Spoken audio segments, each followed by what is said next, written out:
Demon slayer का season 4 Hashira training arc सिर्फ 8 episode के साथ ही एंड हो चुका है और सिर्फ इन्हीं 8 एपिसोड में ही सभी एनिमे फैंस को बहुत ज्यादा मजा भी आया और ये सीजन एंड होते होते काफी सारे हाइप्स क्रिएट करके गया क्योंकि लास्ट एपिसोड में ही डीमन स्लेयर कॉर्प्स के मास्टर कगाया उबुयासुकी की डेथ हो जाती है, जिसे मारने के लिए खुद डीमन किंग मुजान किबुत्सुजी वहां पर आया था और फिर डायरेक्ट उसका सामना सभी स्ट्रॉन्गेस्ट हाशिरा से होता है। देन मुजान उन सभी को अपने इन्फिनिटी कासल में भेज देता है, जहां पर हाशिरा सभी अपर रैंक डीमन से मिलते हैं और उनसे लड़ते वक्त हमारे कुछ लेजेंड्स की मौत भी हो जाती है, बहुत ही पेनफुल तरीके से। तो इस वीडियो को एंजॉय करना और वीडियो स्टार्ट करने से पहले एक छोटी सी स्पॉइलर वार्निंग।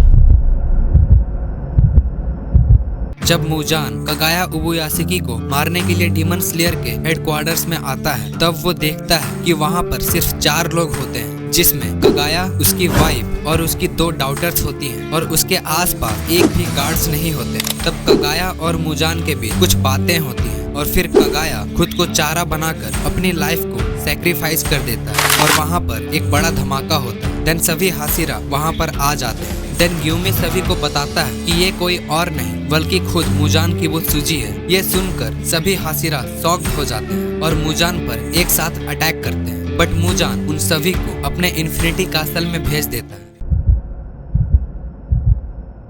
इन्फिनाइट कासल में आने के बाद सभी हाशिरा और तांजीरो कंफ्यूज्ड होते हैं कि आखिर उनके साथ अभी क्या हुआ। मुजान ने उन सभी को अलग करके डिफरेंट प्लेसेस में भेज दिया था, जहां पर उन सभी का सामना अपर मून से होता है और यहाँ शिनोबु को ब्लड की स्मेल आती है, जिसका पीछा करते हुए वो उस स्पॉट पर पहुंच जाती है जहाँ डोमा सभी इंसानों को मारकर उसका मांस खा रहा था और वो शिनोबु को देखकर उसे कहता है, तुम बहुत यंग हो और टेस्टी भी लग रही हो। तब शिनोबु को अपनी बड़ी बहन के साथ बिताए हुए आखिरी पल याद आते हैं, जहाँ उसकी बहन शिनोबु को डीमन स्लेयर कॉर्प्स को छोड़ने के लिए कह रही थी और उसे हमेशा खुश देखना चाहती, एक नॉर्मल गर्ल की तरह। तब शिनोबु अपनी बड़ी बहन से पूछती है कि जिस डीमन ने उसे मारा था वो कैसा दिखता है। तब उसकी बहन बताती है कि उस डीमन के सिर पर खून गिरा हुआ था और वो हमेशा खुश नजर आता है और उसकी आवाज बहुत शांत है। तब शिनोबु अपनी इमेजिनेशन से बाहर आती है और देखती है एक पर्सन अभी भी जिंदा है और वो उससे हेल्प मांग रहा है। तब शिनोबु सडनली उस पर्सन को बचाकर साइड में ले आती है, बट डोमा अपने ब्लड डीमन आर्ट का यूज कर उसे काट कर मार डालता है।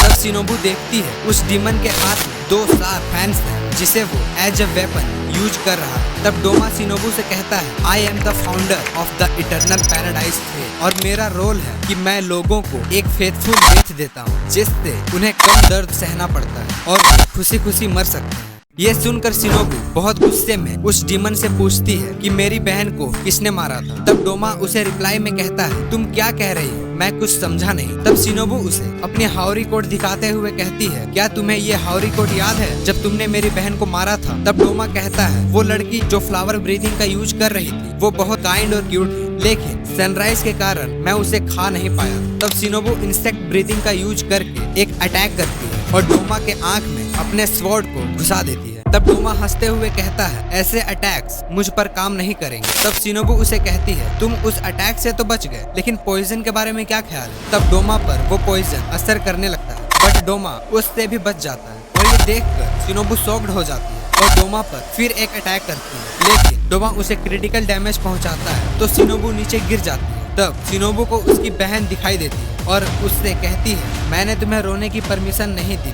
फिर हम देखते हैं शिनोबु के लंग्स डैमेज हो चुके हैं और सही से काम नहीं कर रहे, लेकिन फिर भी शिनोबु वापस लड़ने के लिए खड़ी हो जाती है। ये देखकर डोमा भी इम्प्रेस्ड हो जाता है और फिर शिनोबु अपने स्वॉर्ड को डोमा के चेस्ट में घुसा देती है, बट डोमा को इन सब से भी कुछ नहीं होता है और वो शिनोबु को अपने अंदर एब्जॉर्ब कर लेता है और यहाँ शिनोबु की डेथ हो जाती है। और ये बात सभी हाशिरा के पास पहुँच जाती है कि अब शिनोबु मर चुकी है। ये सुनकर सभी बहुत दुखी होते हैं कि उनकी एक मेंबर उनसे दूर जा चुकी है। आगे की स्टोरी में हमें तांजीरो वर्सेस अकाजा की फाइट देखने को मिलेगी, जहां तांजीरो रेंगोकू का बदला लेता है और अपर रैंक 1 कोकुशिबो को रोकने के लिए 4 हाशिरा को आना पड़ा था। ये बैटल भी बहुत ओवर पावर थी। तो ऐसे ही और वीडियोस के लिए इंटरेस्टेड हो तो इस चैनल को जरूर सब्सक्राइब कर लेना और वीडियो पसंद आई हो तो एक लाइक भी कर देना और अगर इसकी आगे की स्टोरी चाहिए तो कमेंट में नेक्स्ट पार्ट लिखकर सेंड कर देना और जब कमेंट में नेक्स्ट पार्ट के लिए 20 कमेंट्स भी आएंगे तो मैं तुम सभी के लिए नेक्स्ट पार्ट जरूर बनाऊंगा। आई नो कि तुम सभी के लिए 20 कमेंट्स बहुत ही इजी टारगेट, तो इस टारगेट को पूरा करने की कोशिश जरूर करना। I hope you enjoy this video. So now it's time to end this video. फिर मिलेंगे नेक्स्ट पार्ट में।